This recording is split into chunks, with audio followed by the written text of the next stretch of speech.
The forbidden inversion. Have you ever noticed that the more you think, the less you know? There's a catastrophic reversal happening in your consciousness right now. Something Lao Tzu warned about 2,500 years ago, but which our modern culture has not only ignored but completely reversed. You've been taught that thinking more gives you more clarity. That constant analysis protects you from mistakes.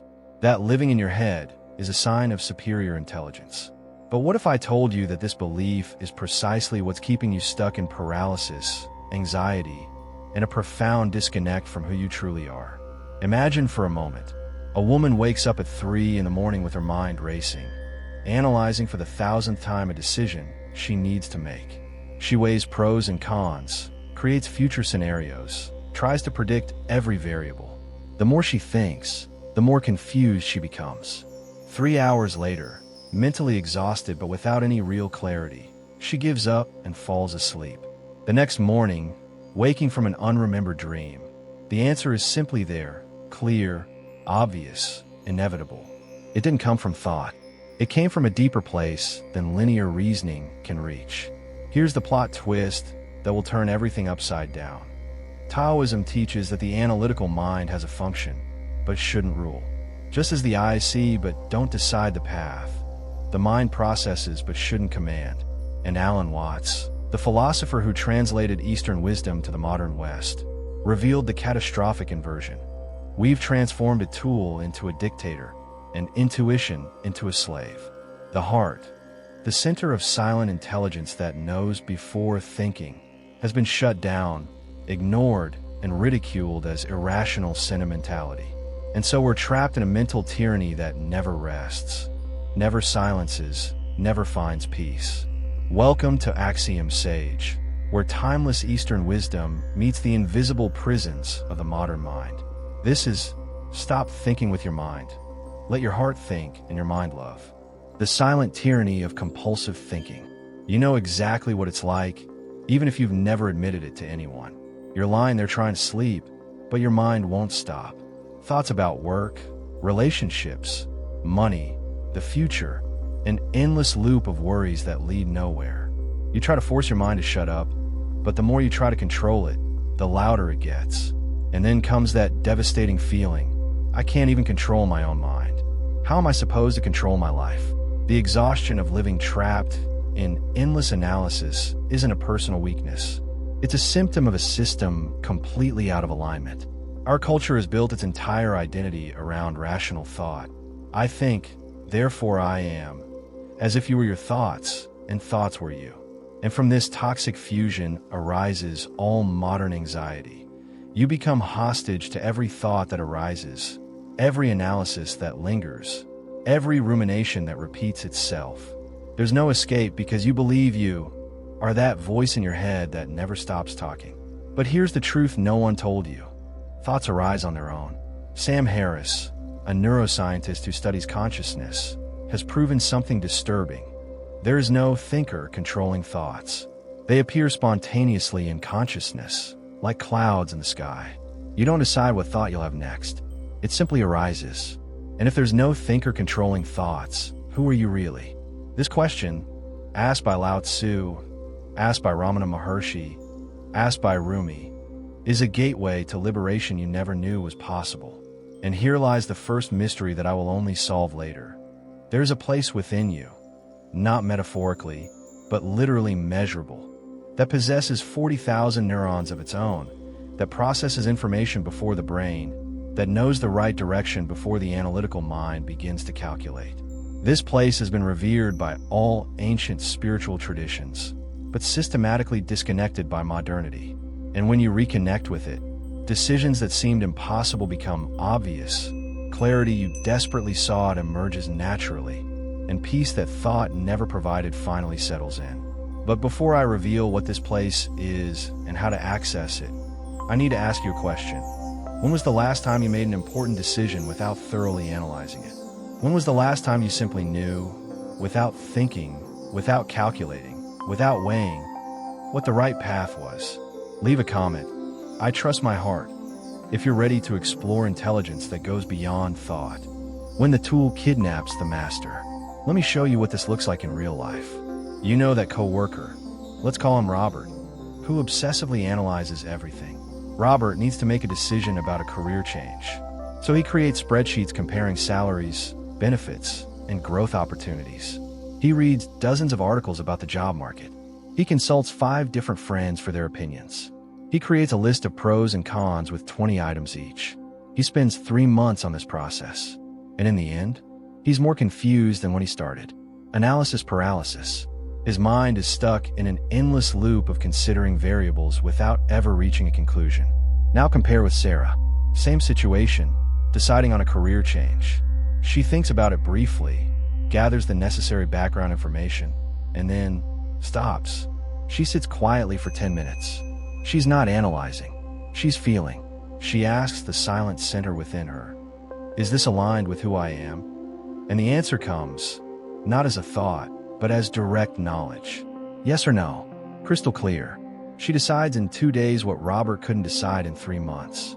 And most importantly, she is peace with the decision, while Robert will continue to question the choice even years later. This is the stark difference between living governed by the mind versus living with the mind serving the heart. Lao Tzu wrote in the Tao Te Ching something that seems paradoxical, but is literally true. He who thinks he knows does not know. He who knows does not need to think. This doesn't mean that knowledge comes from ignorance. It means that there's a form of knowledge, intuitive, direct, immediate, that does not undergo a discursive thought process. And this knowledge is no less valid. It is often more accurate, because it captures holistic patterns that linear analysis can never process. Here's the contrast that changes everything. The analytical mind is incredible for solving technical problems, executing strategies, and organizing information. But it's terrible for determining life direction, feeling alignment with purpose, and knowing the truth about complex situations. Because the mind fragments, compares, and divides. The heart, the center of intuitive intelligence that Taoists call ask for, perceives totality, feels resonance, knows without calculating. And if you're thinking, but isn't following your heart irrational, you're asking exactly the wrong question that modern culture has programmed you to ask. Intuition isn't opposed to reason. It's a faster, more holistic, and more integrated form of intelligence than linear reasoning. And when you learn to let your heart decide direction and your mind execute strategy, you discover efficiency that obsessive analysis never achieves. If this is already making sense, if you're recognizing patterns of mental paralysis in your own life, sign up now, because what comes next is the part that almost no one knows how to apply. How to actually train this heart intelligence that has been turned off by years of cultural conditioning. Heart that thinks. Now comes the first major revelation that will completely change how you understand human intelligence. In Taoism, there's a concept called ask for, Chinese character that simultaneously means heart and mind. This is not a poetic metaphor. It is the recognition that ancient Chinese culture never separated these two forms of intelligence. There is no such thing as an irrational emotional heart versus a rational logical mind. There is ask for, integrated center, where feeling and knowledge are one. And here's what will blow your mind. Modern science has finally caught up with what Taoists knew millennia ago. The Heart Math Institute, a neuroscience research organization, discovered that the heart contains approximately 40,000 neurons, a complex neural network that processes information independently of the brain. The heart sends more signals to the brain than the brain sends to the heart. The heart responds to emotional stimuli milliseconds before the conscious brain registers them. The heart has its own intelligence. Ramana Maharshi, a 20th century Indian master, taught something similar through the concept of hridaya, spiritual heart that is the true source of the I am. When someone asked, "Who am I?" he didn't tell them to look for the answer in their brain. He told them to dive into the center of their chest, into hridaya, where true identity resides before thoughts of identity arise. Now do this mini challenge with me. You can do it while you continue watching. Place your right hand on the center of your chest. Take 3 deep breaths, bringing your attention to the area under your hand. Don't try to think about anything. Just feel. Notice how there's a feeling of being at home when your attention drops from your head to your chest. Notice how your mind naturally becomes quieter when you anchor your attention in your heart. This isn't superficial relaxation. It's contact with an intelligence deeper than verbal thought.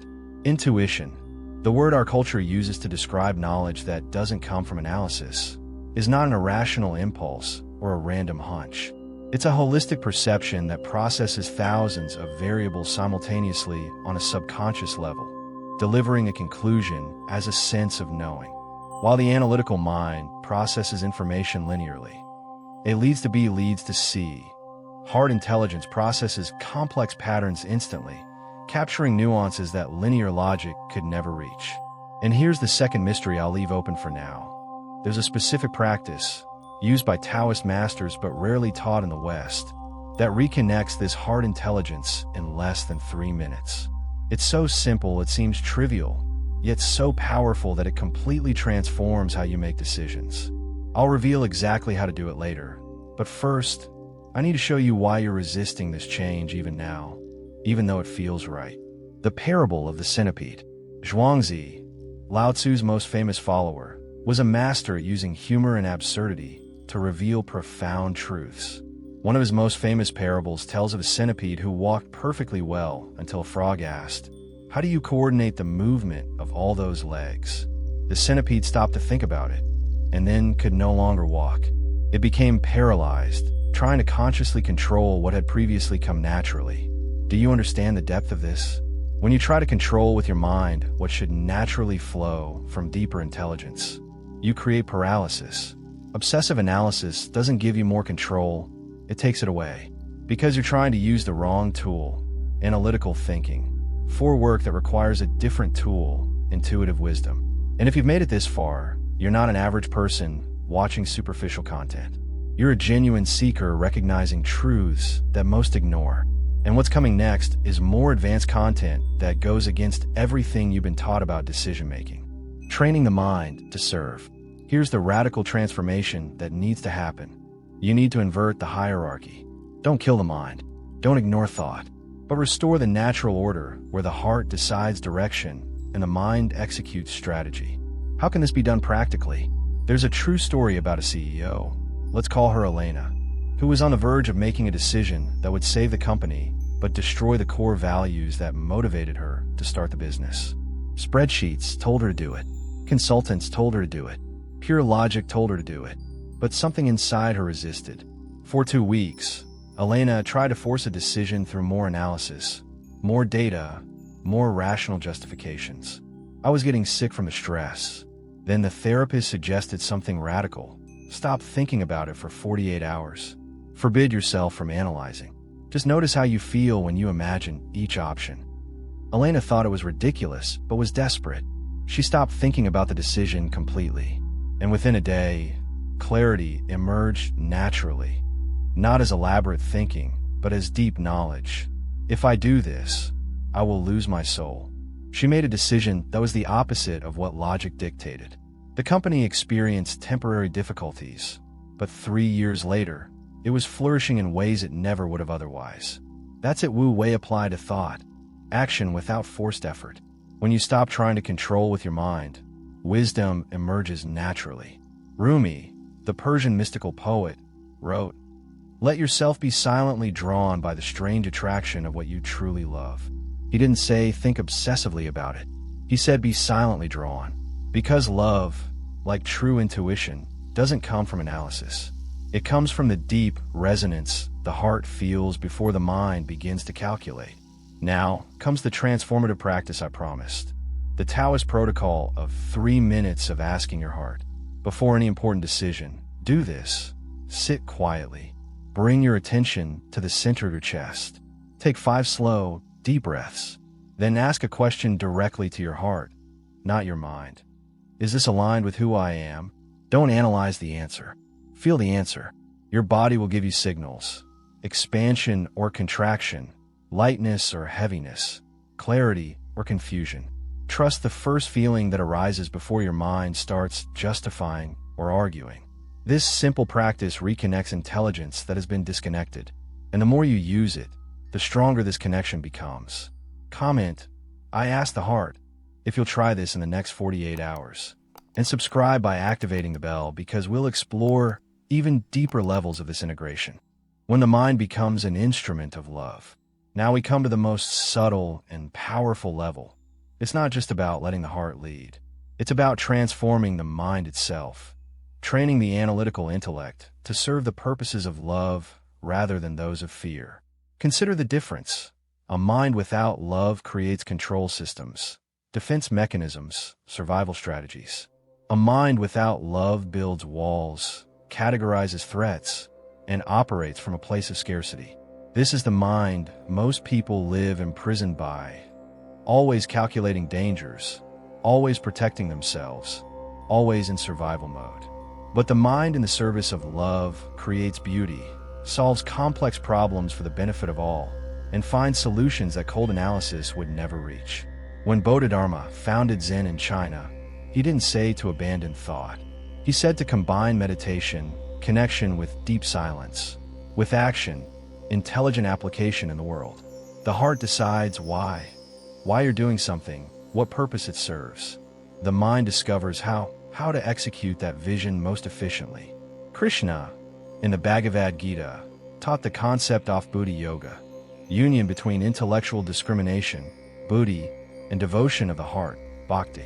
It's not an abandonment of intellect. It's a refinement of intellect through alignment with love. And when these two forces unite, the intuitive wisdom of the heart guiding, the analytical intelligence of the mind executing, you become an unstoppable creative force. Here's the consolidation of everything we've explored. The heart senses direction through deep resonance. The mind processes strategy through clear analysis. The heart knows what and why. The mind discovers how and when. When the hierarchy is correct, you have wisdom and efficiency. When the hierarchy is reversed, the mind trying to decide direction, the heart being ignored, you have paralysis and suffering. The difference between those who apply and those who ignore is stark. People who ignore spend their lives obsessively analyzing, never find peace, always question decisions later, and live in constant anxiety about the future. People who apply find clarity naturally, act with confidence even without guarantees, and are at peace with their choices because they know they come from an authentic place. As Lao Tzu taught, the moon reflects on the lake when the waters are calm, so wisdom emerges when the mind is silent. You don't force wisdom through compulsive thinking. You create the conditions, stillness, presence, mindfulness, and wisdom emerges naturally. Remember the two mysteries I left open? First, the place with 40,000 neurons is your physical heart. Not just a pump, but an organ of intelligence that processes before the brain. Second, the 3-minute practice I taught is not a new technique. It is a rediscovery of wisdom that Taoists, Sufis, and Vedantic masters have always known. True intelligence resides in the silent center, not in mental noise. And here's the ultimate transformation that happens when you restore a natural hierarchy. You stop living in internal war. Before, there was constant battle, the mind trying to control everything, the heart being suppressed, thoughts in conflict with feelings. Then there's harmony, the heart feeling clear direction, the mind serving that vision efficiently. It's not an absence of thought. It's thought aligned with a deeper purpose. The necessary dramatic pause here is this. Everything you were taught about success, about intelligence, about making the right decisions, it was all based on a false premise. The premise that more thought leads to better results. But the greatest inventors, artists, and spiritual leaders in history didn't arrive at revolutionary insights through obsessive analysis. They arrived through moments of sudden insight. Einstein visualizing relativity, Tesla seeing complete inventions and visions, Buddha awakening under a tree not through thought, but through deep silence. Here's the countercultural reflection most will never accept. You don't need more analysis. You need more silence. You don't need more thought. You need more presence. You don't need to try to control your mind with more mental effort. You need to reconnect with the intelligence that has always been beneath the noise, waiting for you to stop trying so desperately to think your way to freedom. Zhuangzi taught that restoring natural order doesn't happen through force, but through progressive relaxation. You don't achieve peace of mind. You stop struggling and discover that peace was already there. Rumi said, "The wound is where the light enters. and the heart knows the way. Your wounds, your confusion, your exhaustion from overthinking are not defects to be corrected through further analysis. They are signs that you're using the wrong tool for a task that requires different wisdom. The first simple step is this. For the next 24 hours, before making any decision, however small, pause. Bring your attention to your heart. Take 3 deep breaths. Ask, what does my heart feel about this? And trust the first answer that comes before your mind starts arguing. Subscribe now and activate the bell because this channel is committed to translating ancient wisdom into applicable practices for your modern life. We won't give you superficial motivation that evaporates. We'll give you spiritual technology that works when practiced consistently. And here's the final micro loop I purposely leave open for your reflection. If you're not your thoughts, and thoughts arise on their own with no thinker controlling them, who are you really? This question, when explored deeply, is a gateway to liberation that no amount of analytical thinking will ever reach. As Taoist masters discovered, you don't need to kill the thinking mind. You just need to remember that it exists to execute visions that the heart, in its deep silence, already knows. Axiom sage, where timeless wisdom meets the forgotten tyranny of modern thought. Until the next awakening.